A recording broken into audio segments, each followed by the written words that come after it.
আজকে দেখব touch screen ঘড়ি কিভাবে টাইম সেট করতে হয়।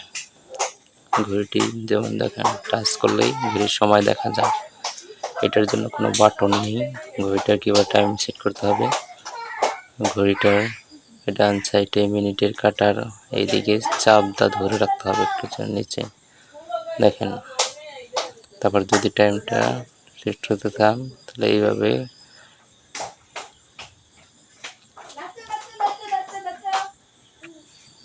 চাপ দিয়ে ধরে রাখবো।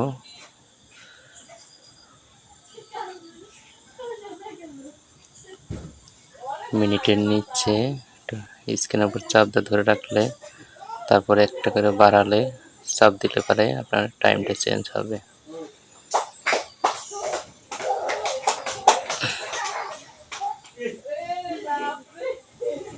আমি যদি মিনিটেরটা চেঞ্জ করবো আবার একটু চাপ দিয়ে ধরবো তাহলে মিনিটেরটা লাভ পারবে। আমি আবার মিনিটেরটা পাল্টাতে পারবো, আবার একটু চাপ দিয়ে ধরলে আমার কি মাসেরটা সিলেক্ট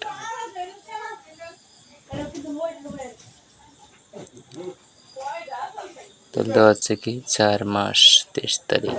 আমরা এইভাবে ঘড়ির সময়টা চেঞ্জ করতে পারবো। ওকে, থ্যাংকস।